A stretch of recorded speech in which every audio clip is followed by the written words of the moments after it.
Hey, Narrative Mindsetters, how's it going? Hope everybody's doing all right. Hope everybody's life is going the way they want it, which, none of us have that luxury, but, it's good to dream.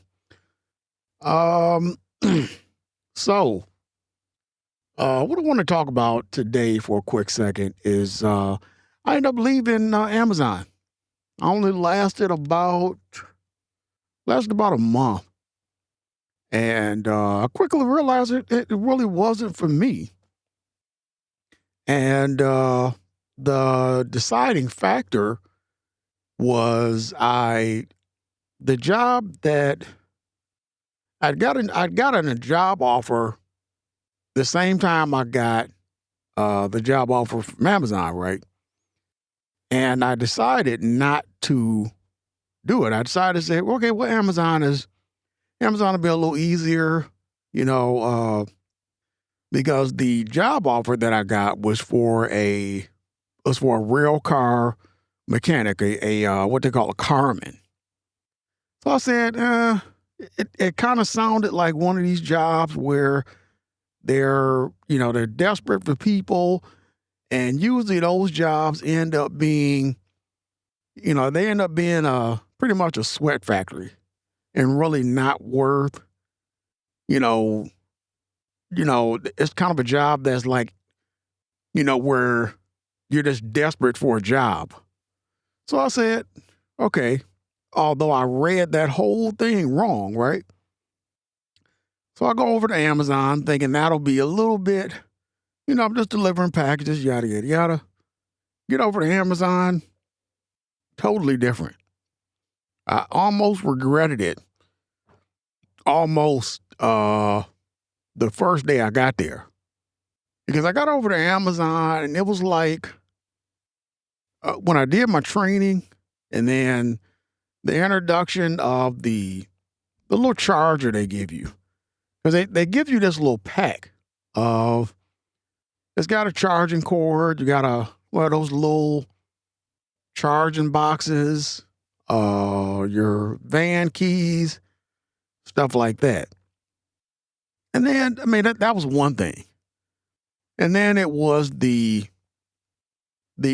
whole process outside of actually physically doing the delivery is kind of taxing too.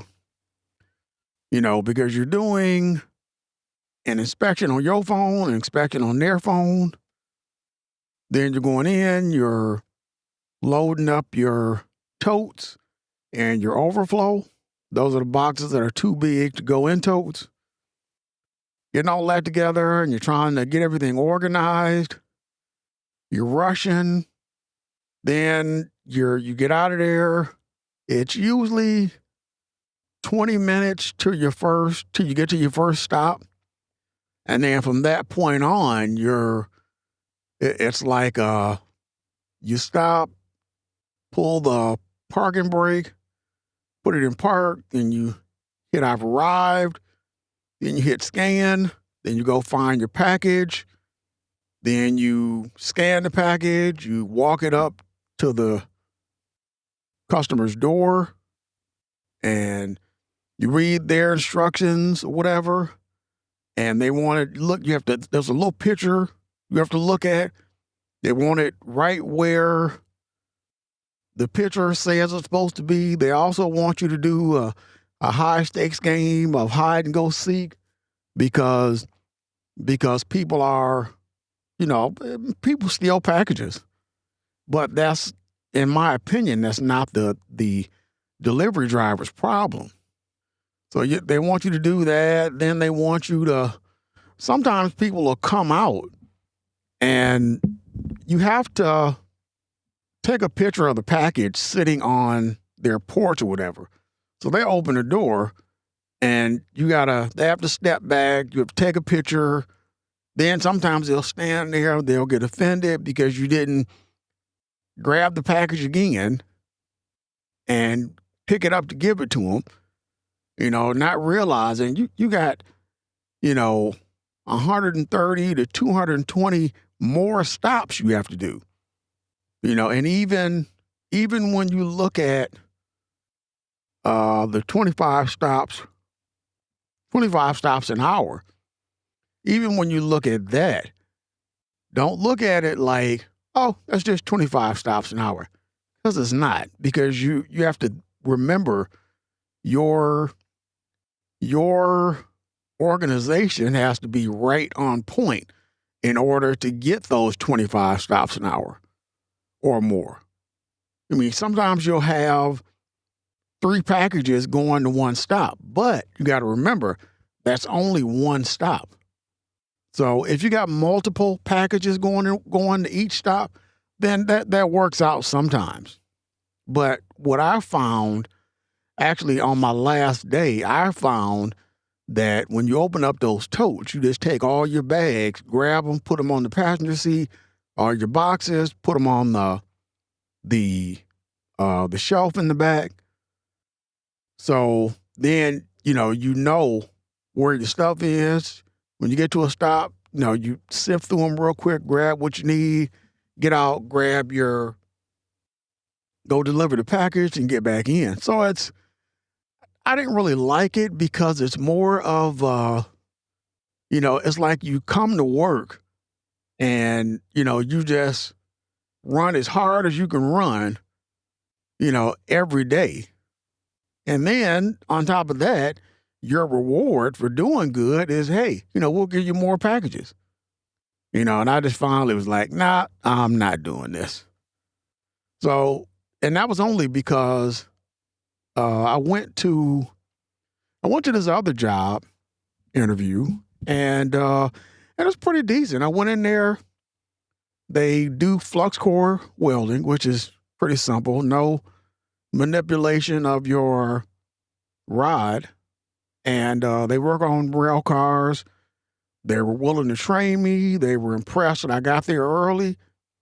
The dude picked up a pipe, said, hey, can you tell me what the measurement is? I mean, that was pretty simple. But, they said I let them know. I'm not too great at reading a blueprint. I can read a blueprint, don't get me wrong. It just takes me longer than your regular seasoned guy. You just throw a blueprint and, 2 seconds later, he's, tacking parts together. So they were like, okay, that's cool. And I was a little concerned when I first got there because I pulled up and I said, oh shit, this is a welding shop. So, blueprint reading comes along with that. So I walked in and the guy says, oh, you here early? I wasn't expecting you. I was like, okay. So we get upstairs and he goes to look through his little stuff. He said, oh, I can hand you off. So I was kind of like, oh, okay, cool. So then he walked me over to this other guy and turned around and walked away. I was like, cool.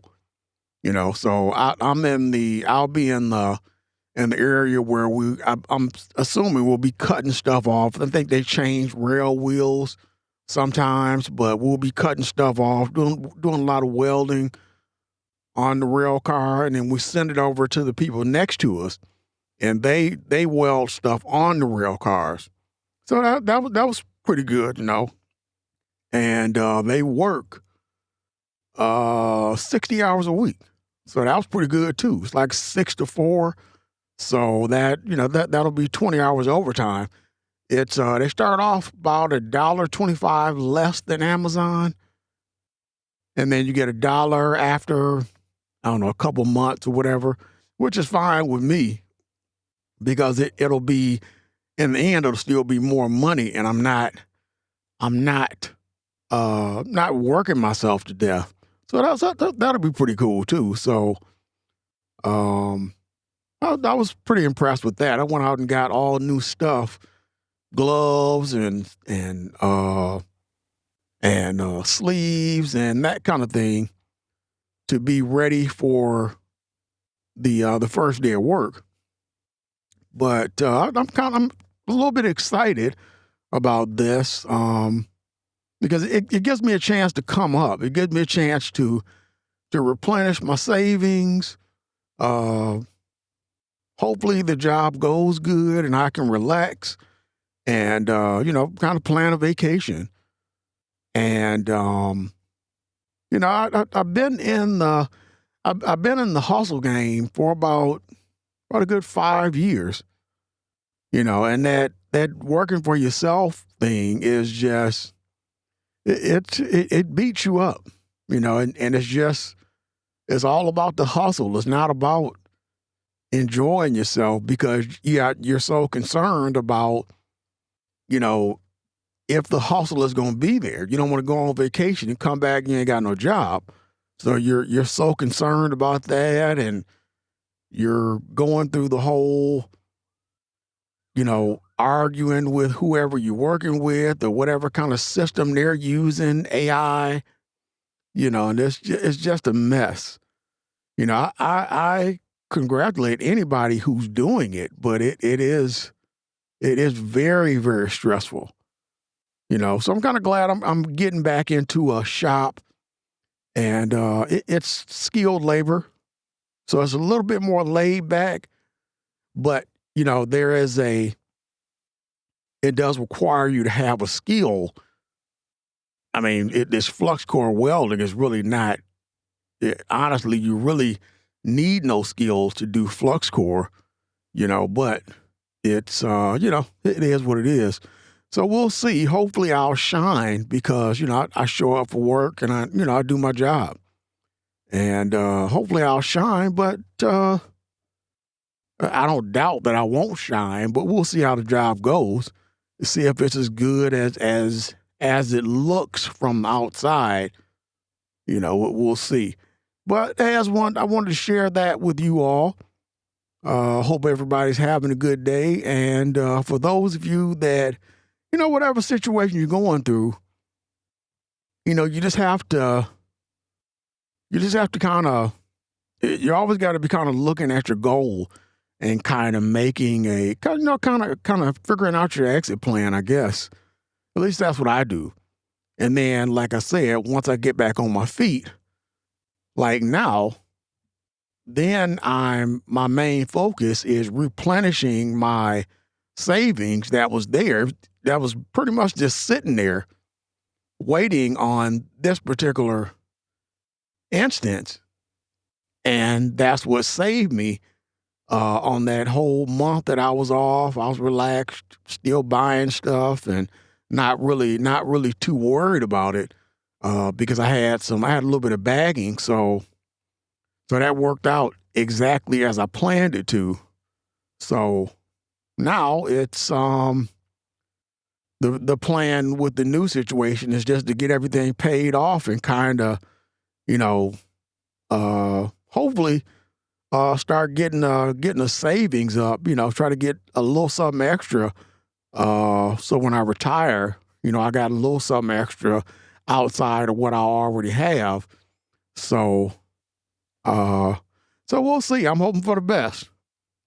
So if you can get anything from this video, it's just, while everybody is spending, keep saving, and that rainy day is going to come. It's not a matter of when. You just know it's coming. May come later for some, may come sooner for others. But just be prepared.